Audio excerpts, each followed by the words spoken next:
demonstration take out insurance to cover possible liability resulting from the demonstration. Courts have said no to that, but again, the Supreme Court hasn't ruled on it. Or can it be made a condition of getting the permit that the sponsoring organization assign an indemnification agreement, agreeing to hold the city harmless for any liability that results. All of these things may be seen as objectionable and possibly unconstitutional on the ground that a speaker is being burdened in connection with exercising his First Amendment rights. But it's not clear to me yet that all those things, or any of them, are necessarily unconstitutional. Now here's another problem with regard to permits, a very real problem. To what extent is that city manager, the one who grants the permit or denies it, allowed to take into account the likelihood that there will be hostile onlookers or perhaps even hostile counter-demonstrators? You know? To what extent can that city manager who's going to grant or deny the permit say, oh my God, this is big trouble.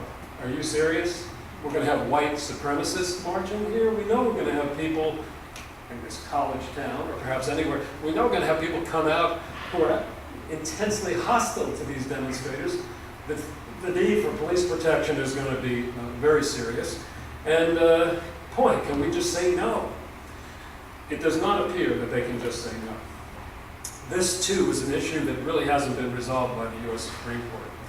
We actually have a bad old case, my words, from what I call the bad old days before the Supreme Court really committed to freedom of speech, a case from 1949 where the court upheld the conviction of a speaker, a single speaker on a soapbox, literally, who was being confronted by a hostile audience. The people listening to him didn't like what he was saying. They started making threats. One said to a police officer, if you don't get him off that soapbox, I will. And the police officer said to the speaker, okay, you got to stop. And the Supreme Court, back in 1949, with our great heroes, Justices Douglas and Black, dissenting, the Supreme Court said, yeah, well, you know, this was a dangerous situation. The police officers were entitled to tell the speaker to stop speaking. But it didn't really look like that dangerous a situation. And that case, oddly enough, doesn't seem to have had any lasting power as a precedent. So the situation really does come up a lot. I had news clippings I used to share with my students. This goes back, 20 years, where the Ku Klux Klan was marching in a heavily African-American neighborhood. They really wanted to sort of put it in your face. Look, we're here, the Ku Klux Klan, marching in full regalia. And the significance of the news story was that violence broke out. People observing the march by these Klan members threw rocks and bottles at them. It was like a pitched battle, and the police were trying to protect the marchers, and then they were getting clobbered. And so it leads me to a question that I don't know has ever been authoritatively resolved. How hard do the police have to try to protect unpopular demonstrators when it's getting dangerous for the police themselves? Isn't there a point at which it's reasonable for the police to say, the whole thing has to stop? This is out of control. And a related question is, again, to what extent is it ever appropriate for that city manager who's going to grant the permit to say, we know this is going to happen? How about in Charlottesville? Would it be appropriate for whoever grants permits now to say, look what happened a month ago?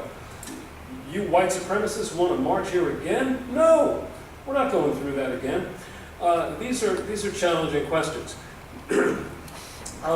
I should mention that the Supreme Court, in upholding the validity of a permit requirement, has made it clear, and this is an established rule, the city manager or police chief, the one who's deciding whether to grant or deny the permit, cannot be given unlimited discretion to just decide for any reason or no reason at all, no, you don't get to march. For example, I don't like white supremacists, you don't get to march. No. The decision has to be guided by objective traffic-related criteria. Sensible criteria, taking into account other uses of the street or the park at that time.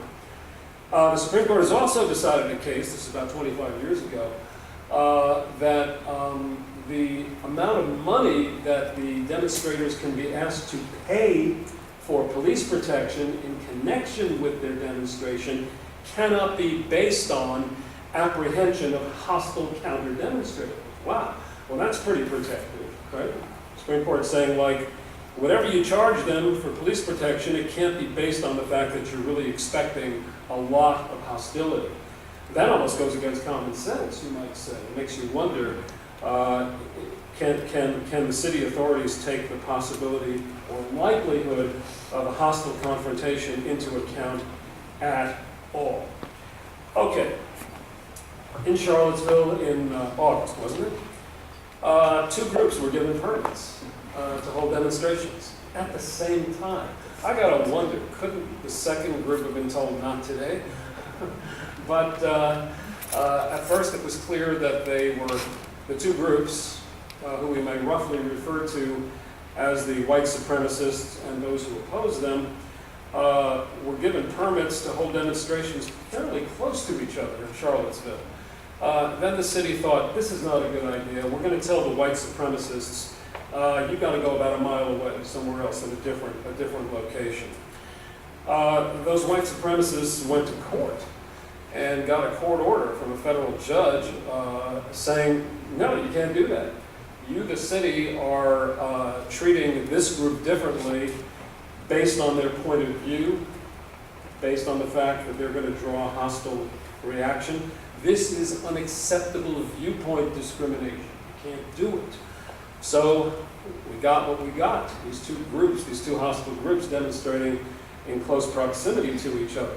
Again, I don't know that they really should have been allowed to demonstrate close together. But of course, if you didn't have the second permit for those who oppose the white nationalists, those people might have simply gathered around as hostile onlookers, and perhaps you would have had the same problems.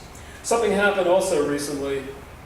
I thought I was going to consult the written materials that I brought with me, but I think for the sake of momentum, I'll wing it and hope I remember things correctly.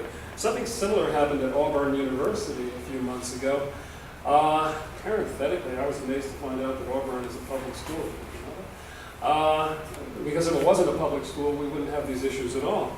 But they had tried to prevent a white supremacist organization, pretty much the same people, from speaking at Auburn.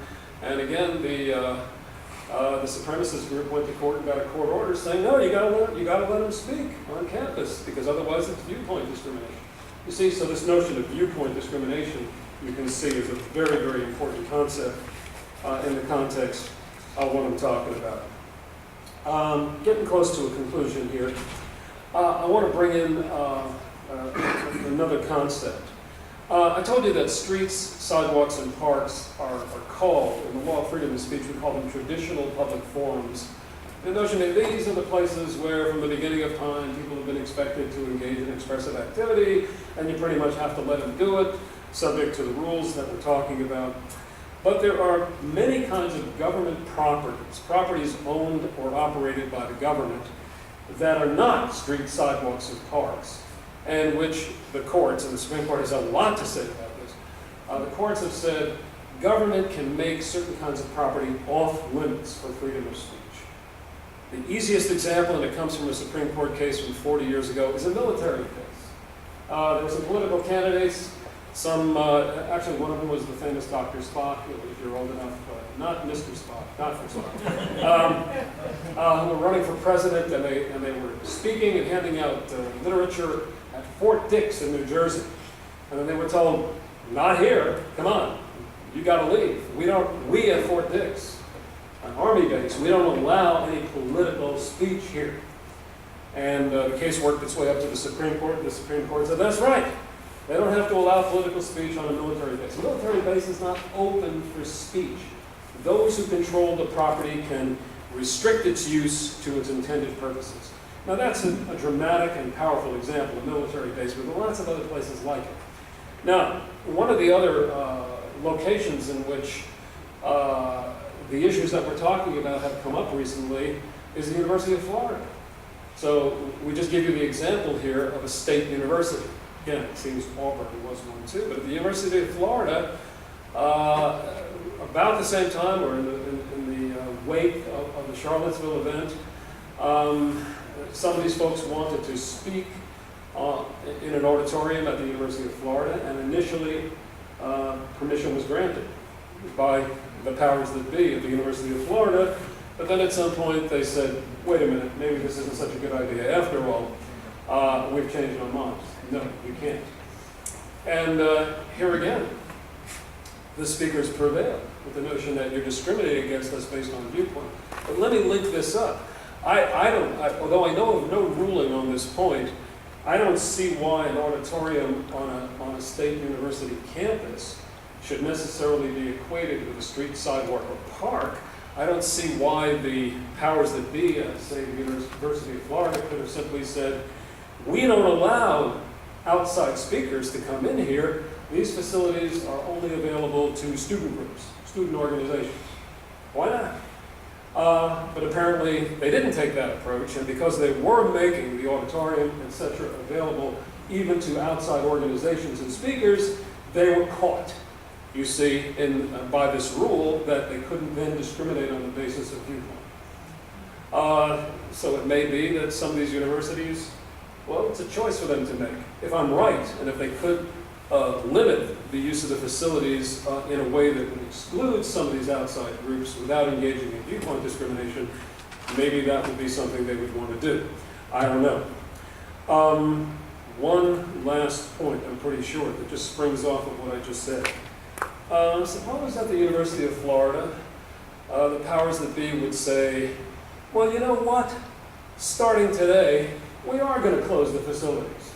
And limit the use of our facilities only to student organizations. So yeah, yesterday it was open to a wide variety of people, and you could accuse us of viewpoint discrimination, but starting tomorrow, it's not viewpoint discrimination anymore, because we're not letting anybody use the facilities except student organizations. Could they do that? In theory, yes. In theory, yes. But of course, you're creative and you're sitting there thinking, well, if I represented that outside organization, that white supremacist group, I would argue that this is just a subterfuge. They just changed the rules because they don't like us, yada, yada, yada. Maybe that would be a winning argument. But in theory, if you've opened up a government property for expressive activity that you didn't have to open to expressive activity, in theory, you could change that policy tomorrow and no longer have it open. Do you want me to invite questions? Well, there's one. Okay. A former student. Yeah, like 30-some years ago. Okay, back to Charlottesville. Let's say, oh, you want me to do this? Let's say, Yeah, you have it. This is too easy. Okay, Charlottesville. Let's say those two groups want to go back there. Can a permit be denied based on the experience now that was? I thought I raised that question. I thought so too, but I wasn't sure your answer was. I didn't answer it. You didn't answer it. I'm a professor. Well, You see, no, I won't even hazard a guess because there's such a presumption in favor of having to grant the permit and deal with the situation and not letting cities say, well, we're not letting this group speak because we fear hostility and conflict. But at the same time, if you've already had the bad experience, that would mean this isn't just a prediction. And then the question arises, I guess, well, for how long into the future can you continue to rely on that? You did remind me that I meant to say that, as many or most of you know, these white nationalists returned to Charlottesville over this past weekend. According to the account I read, there were 40 or 50 of them who marched and spoke in front of the covered statue of Robert E. Lee for about 10 minutes and didn't ask for a permit. Didn't ask for a permit. And apparently then when the city fathers, if you will, found out about this, they were pretty upset. And I've represented to you here that a permit requirement is constitutional, which implies that if you come in and demonstrate without asking for a permit, that would be a misdemeanor of some sort. Well, let's see what might happen in this regard. We're going to take 5 minutes for questions and then go to the second speaker. I see 3 people with hands up, so I'll just come down the row. Okay. She said she'll go last. Go ahead. With regard to your comment about content speech, let's say, for example, there is a group of individuals fighting for disabled rights, and it's contentious in a particular city. People are annoyed with them. They've been asking for too much, and it's, for argument's sake, a super hilly community, and there's only one park, let's call it Oak Park, that's flat. And the city says, we are banning all protests there. It doesn't matter what your content is, it doesn't matter, you know, what your viewpoint is, but we're saying for all groups, large, small, it doesn't matter.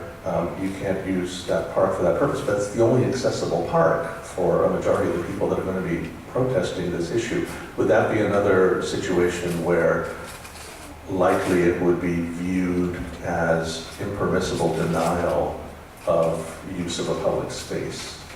Well, I'm thinking yes, and here's why. I didn't choose to burden y'all with some of the details of the rules earlier, but when it comes to a time, place, and manner regulation, for it to be upheld, the following must be true. First of all, it has to be content neutral for it to be treated as such. That's built into your hypothetical. But then here's the test. The policy or regulation has to be narrowly tailored to accomplish a significant government interest. So right away I would ask, what's the significant government interest in closing the park to all expression? And then there's another final requirement under this doctrine, that the time, place, and manner regulation must leave open ample alternative avenues of communication. That's exactly how they say it. So you might have a good argument there that the policy that you hypothesize fails that requirement. Now, we had someone on this side that had a question. Following Charlottesville, Texas A&M canceled an event where Richard Spencer was supposed to speak, and the initial reason given was public safety, and then shortly after that, Texas A&M changed its policy to expressly state that speakers must have been invited by a student group. As far as I know, I have a number of friends who are faculty at A&M. All public universities, besides the free speech issues, do also have public safety issues, and they face the prospect that should an event like Charlottesville take place on campus and should students be killed, they're going to face lawsuits and a bunch of other issues. So besides talking about the right to free speech, what about students' rights on their public campuses and for taxpayers who are footing the bills to keep people safe? Then what's that tension? Well, By law, according to the university's own regulations and what's already on the books for the universities. That's what I mean.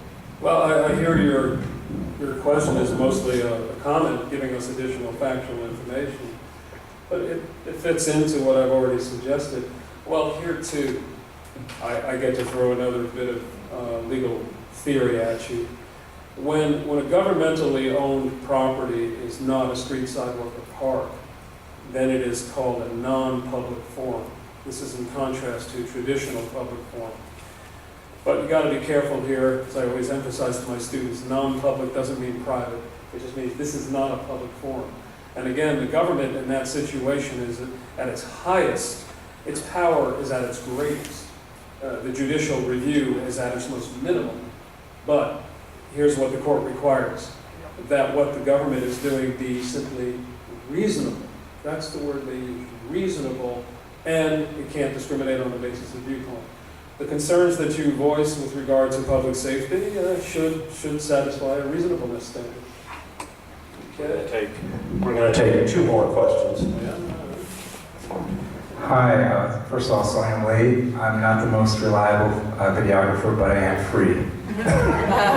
So I did arrive late, so I'm not sure if you covered it at length earlier in your speech, but I understand that the ACLU did enter a plea on behalf of the so-called white supremacist groups in order to allow them to demonstrate, because the city tried to not allow them. And then my follow-up on that is, does the ACLU have any regrets about that based on how the event turned out? Or a more sinister explanation, maybe I'm not saying it's true, but some people, there's a conspiracy theory out there that the ACLU got involved to let this happen so that there would hopefully be a violent outbreak. and then use that as an excuse to try to tamp down free speech on a number of these so-called white supremacist blogs. Was that, I don't know if you personally are in the ACLU, but can you comment on that and sort of how that all turned out, and if there's any regrets or if it actually is something that turned out how you hoped? Well, that was interesting to hear, but I'm going to disappoint you by saying I'm not the right person to answer that. I do have a vague idea that the ACLU did represent some of these white supremacists in some or all of these situations, and folks were shaking their heads. But I'm a mere. I'm going to let you off the hook.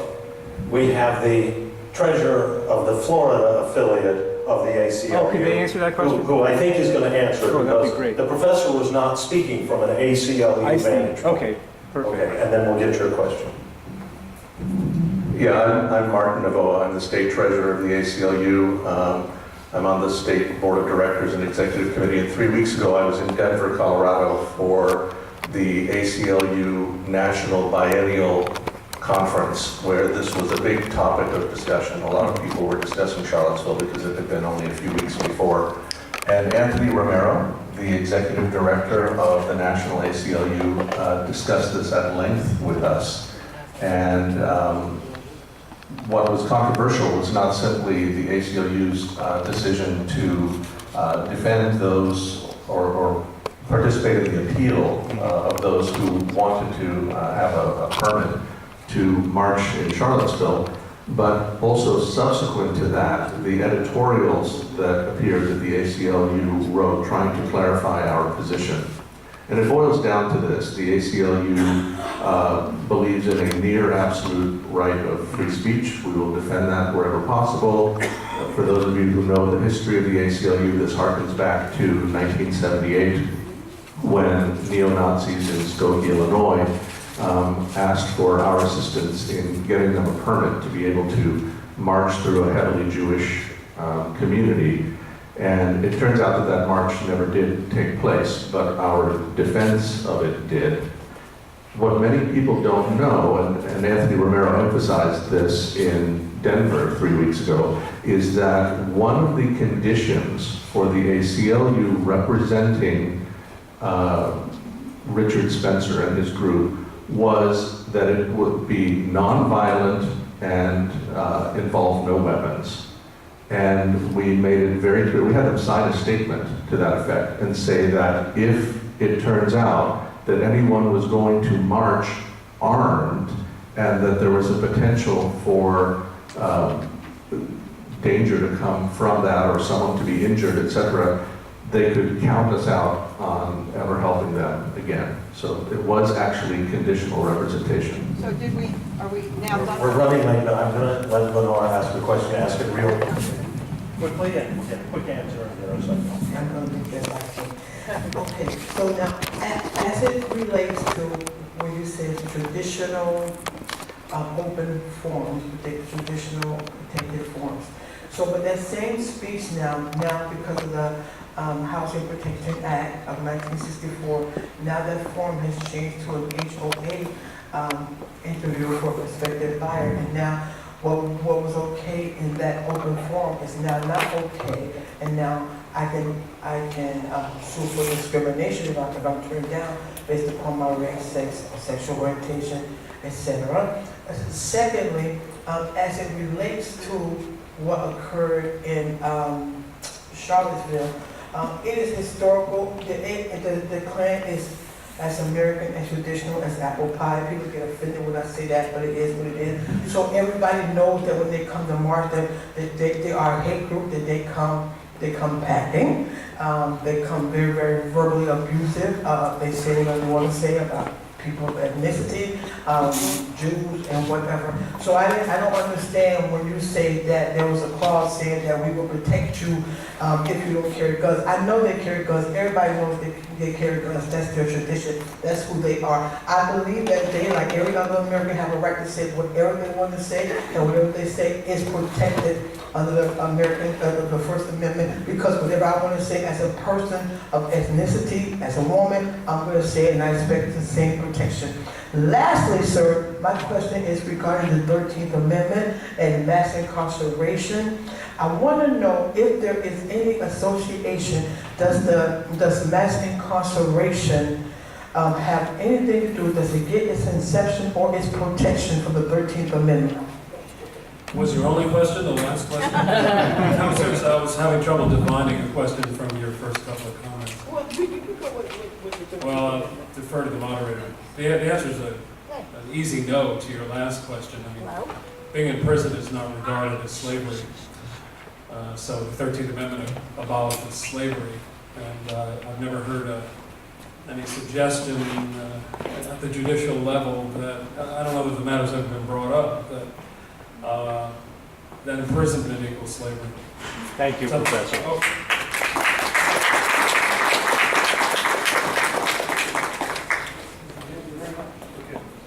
Now we have Asa Shaw from the Service Employees International Union. Asa.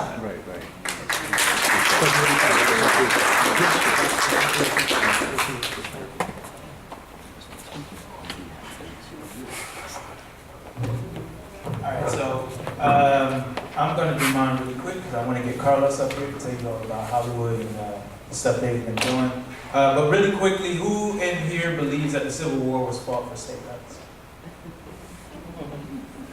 Yeah. Who in here believes that the Civil War was fought for slavery?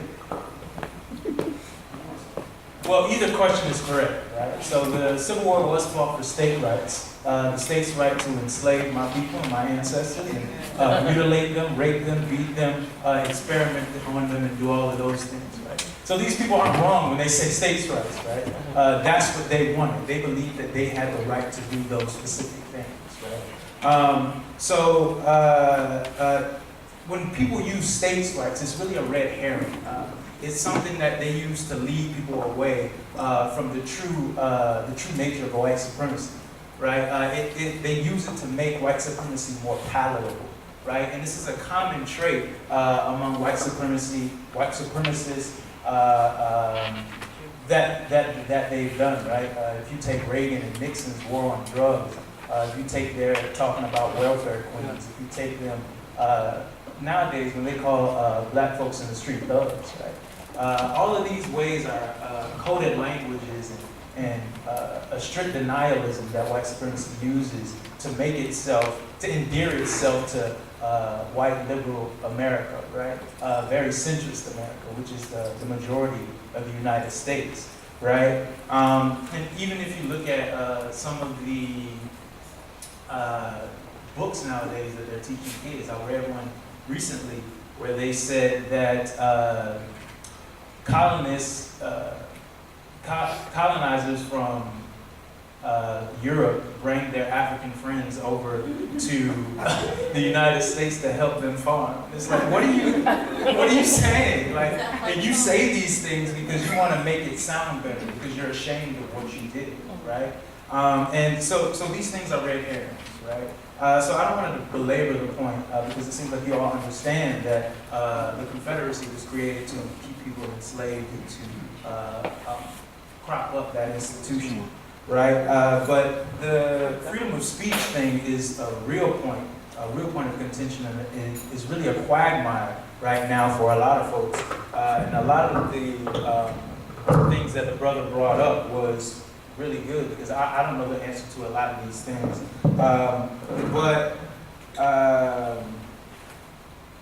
I don't necessarily believe that we should be protecting terrorists, protecting the rights and the freedom of speech of terrorists. And when I say terrorists, I mean the KKK and Nazis. Right? These folks are terrorists. They've been terrorists to my communities. They've been terrorists to the Jewish community. Murdered thousands of people, lynched